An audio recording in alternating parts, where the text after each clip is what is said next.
So that's the painting, and this is how you do it. Start by putting in the sky, laying in the colors from light to dark as you go upwards. It's nice to add a touch of orange along the horizon for warmth.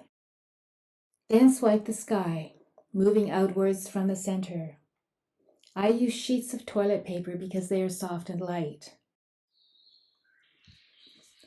Then start at the horizon of your landscape, using colors prepared for the pale distance, and work towards the foreground.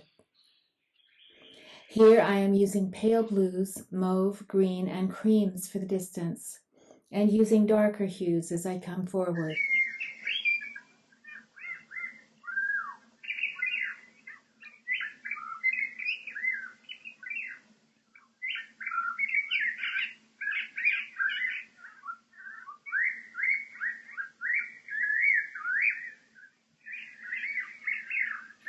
Add a few drops of red and orange here and there too, for warmth. Then start swiping, again moving down through the painting from the background to foreground. I use narrow strips of paper with one pointed end for versatility.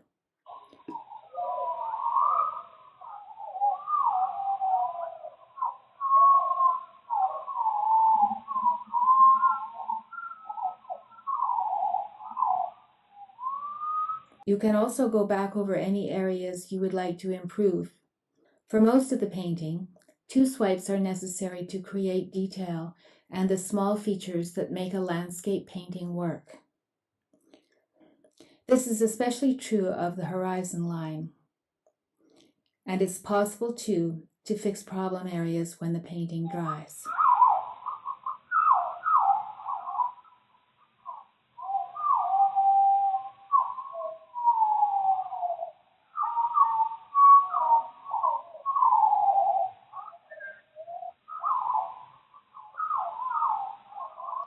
Do the foreground last because it involves swiping over the other parts of the painting, and it's all right to take some time to add in extra detail there. Don't worry about the odd drop of paint landing on the painting. Either swipe it off or work it in.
Thank you for watching. I hope you have a lot of fun creating your landscape. Bye for now.